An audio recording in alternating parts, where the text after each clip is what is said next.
Bismillahirrahmanirrahim. Assalamualaikum warahmatullahi wabarakatuh. Pertama-tama saya ucapkan terima kasih kepada Panitia Pengenalan Kehidupan Kampus Mahasiswa Universitas Bengkulu yang telah memberi kesempatan kepada kami UPT Kerjasama dan Layanan Internasional untuk memperkenalkan program-program unggulan UPT KSLI bagi mahasiswa Universitas Bengkulu. Nah, pertanyaannya, apa itu UPT KSLI? UPT KSLI merupakan UPT Kerjasama dan Layanan Internasional yang melaksanakan pengembangan kerjasama dan fasilitas urusan internasional.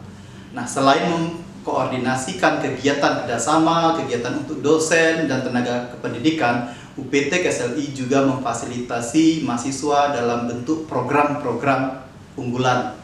Nah, kegiatan-kegiatan tersebut dapat berupa pengembangan kapasitas melalui program nasional dan internasional, serta pengembangan kompetensi global melalui workshop, volunteering, dan kegiatan lainnya.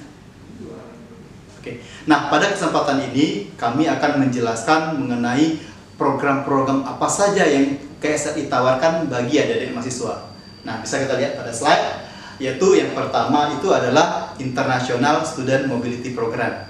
Nah, yang kedua Fast Track Program 3+2 dengan MCC Taiwan, dan ketiga itu International Short Course, dan terakhir itu Credit Transfer, baik itu nasional maupun internasional. Nanti kita akan jelaskan satu demi satu.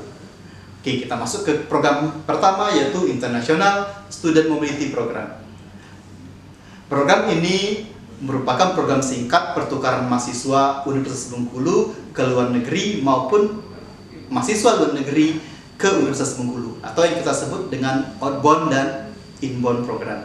Nah, outbound itu adalah mahasiswa-mahasiswa yang ada di perguruan tinggi kita Universitas Bengkulu untuk melakukan kegiatan akademik di perguruan tinggi luar negeri yang mitra kita.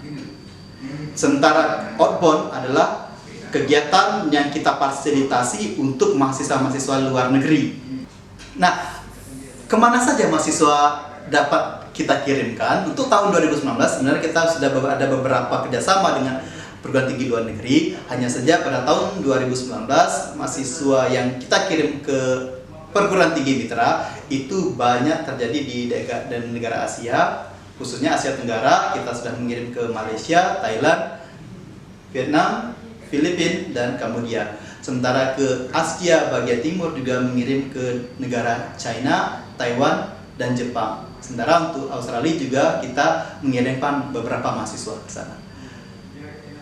Nah, pertanyaannya, apa persyaratan untuk bisa mengikuti kegiatan ini? Gitu.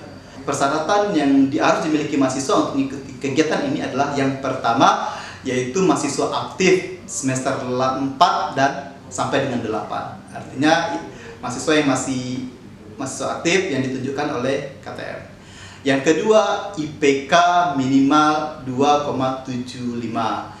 Nah, saya harap IPK ini tidak menjadi permasalahan karena sudah banyak mahasiswa-mahasiswa kita yang memiliki IPK di atas 3. Yang ketiga, mampu berkomunikasi dalam bahasa Inggris dan berbadan sehat otomatis. Karena apa? Kita melakukan kegiatan yang di luar negeri, kegiatan yang mungkin padat, jadi membutuhkan fisik yang cukup prima. Kemudian negara-negara atau perguruan tinggi mana saja yang bisa kita tuju gitu. Ini bisa kita lihat pada slide itu bahwa ada beberapa universitas mitra yang kita miliki, ada sebanyak 21 perguruan tinggi mitra. Adik-adik mahasiswa bisa memilih salah satu dari 21 ini. Nanti KSLI yang memfasilitasi kegiatan ini. Nah, selama adik-adik mahasiswa mengikuti kegiatan di perguruan tinggi mitra, apa yang akan dilakukan? Kita bisa memilih. Kita bisa melakukan kredit transfer, artinya bisa mengambil perkuliahan di perguruan tinggi luar. Nanti kita setarakan setelah pulang dari mobility program. Nah, kedua bisa dalam bentuk internship. Artinya itu kalau ada program studi yang mata kuliah magang atau kerja praktek lapangan gitu. Ini bisa kita akomodir juga dengan KSL ini. Nah, kemudian riset. Jadi adik mahasiswa juga bisa melakukan riset di program strategi luar negeri mitra ya. Kemudian community service, artinya KKN internasional. Jadi ada KKN internasional yang difasilitasi oleh KSLI. Nanti kita atau adik mahasiswa tidak lagi perlu melakukan KKN di Universitas Bengkulu. Nah, dan terakhir kegiatannya berupa pertukaran budaya atau cultural exchange. Nah, jadi kita pertukaran budaya antara Indonesia dengan negara asing. Nah, registrasinya bisa dibaca pada slide, itu semuanya kita udah lengkap. Kemudian tanggal-tanggal kapan pendaftaran, kapan interviewnya, kapan keberangkatan, itu sudah kita tampilkan di layar. Tapi setiap tahun bulannya tidak berubah. Inilah jadwal tetap kita. Nah, informasi lebih lengkap itu bisa Dedek hubungi KSLI di Gedung Rektorat lantai 3 atau bisa melalui Facebook, Instagram, dan websitenya. Nah, ini adalah foto-foto kegiatan sedikit, yang nggak bisa banyak kita tampilkan. Ini sedikit kegiatan adik-adik yang pernah mengikuti mobility program. Ini ada di Taiwan, di Jepang, kemudian di Malaysia, Filipina, Thailand, Kambodia, dan lain sebagainya. Ini bisa kita lihat di gambar-gambarnya. Nah, program kedua, kita masuk ke program kedua, yaitu Fast Track Program 3+2 antara MCUT dengan Universitas Bengkulu. Nah, program ini merupakan program percepatan studi. Artinya dalam 5 tahun adik-adik mahasiswa bisa meraih gelar sarjana dan gelar master. Bagaimana caranya? Jadi pada 3 tahun pertama adik-adik mahasiswa akan belajar atau menyelesaikan studi di Universitas Bengkulu. Kemudian pada tahun keempat kita berangkatkan ke MCUT untuk menyelesaikan S1-nya, artinya melakukan riset di sana. Kemudian pulang ke Universitas Bengkulu untuk diwisuda. Nah, pada tahun kelima melanjutkan lagi kuliah di MCUT untuk mengambil S2. Tidak perlu 2 tahun, cukup 1 tahun. Artinya dalam waktu 5 tahun kita bisa mendapatkan 2 gelar sekaligus. Ini cukup menarik, bukan?